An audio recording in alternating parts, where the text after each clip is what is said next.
الرحمن الرحيم. السلام عليكم ورحمة الله وبركاته.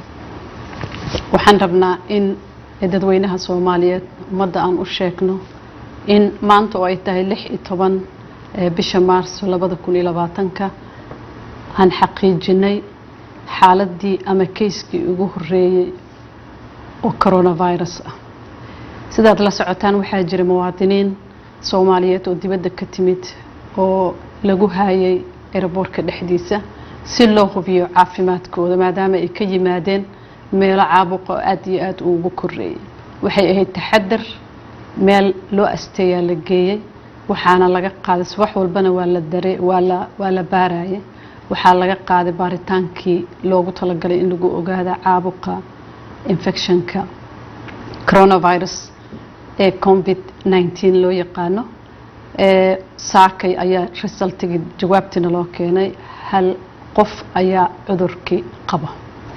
waxaan xaqiijinaynaa dadweynaha oo xaqiijinaynaa dadkaas karantiilka la geliyay oo kamid yahay qofkan muwaadinka Soomaaliyeed waa muwaadiniin Soomaaliyeed inay dad aan wax calaamado ah symptomski cudurka leh aysan jirin oo qofna uusan qabin ay caafimaad qabeen ay haddana wada ladan yihiin laakiin in jirkiisa qofkan uu ku jiro.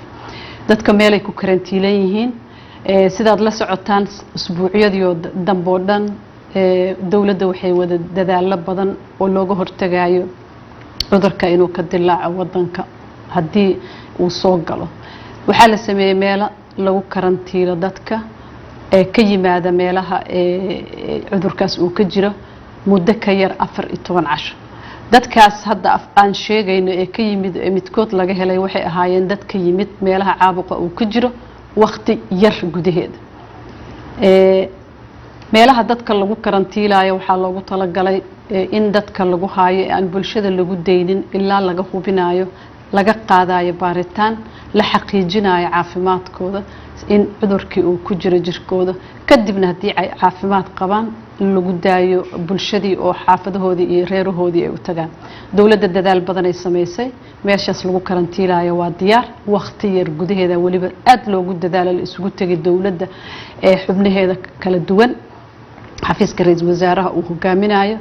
waxaa la sameeyay waxaa la diyaariyay isbitaal haddii xaalado ay soo baxaan lagu daaweeyo. isbitaalkii qalabkiisii waa la nadiifiyay waa la baneeyay waa la diyaariyay si looga hortago in qofkii uu soo rito xanuunka uu yani u dayacmo. dadaal badan ayaa jira. qalabkii qaar waa la dalbay qaar waa naloo keenay. wax dhib oo hadda ka muuqda dadkaas iyo qofka cudurka viruska korkiisa laga helay ma jiraan.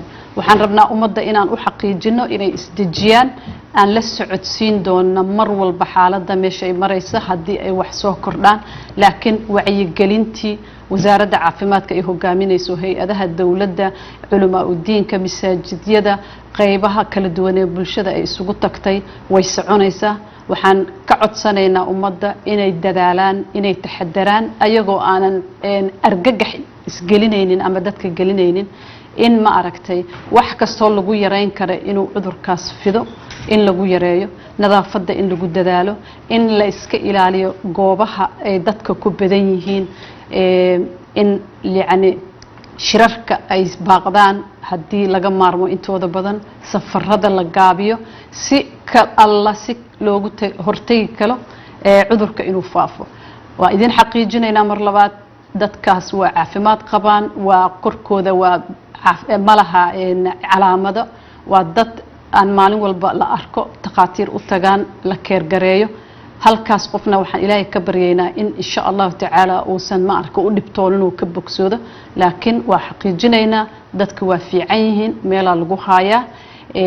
dawladana dadaalkeeda aad ayuu u badan yahay sidii looga hortagi lahaa muwaadiniintii Soomaalida ee imaanaysana meel in la geeyo meelahaas ka imaanayso cudurka uu ka jiro xaaladaha cudurka uu ka jiro in iyagana lagu hayn doono meel gaar ah ilaa iyo in intii laga xaqiijinayo inay cudurka jirkooda uu ku jirin insha Allah tacaala. waxaan noo wada rajeeyay ilaahay inuu wadana xafido. السلام عليكم.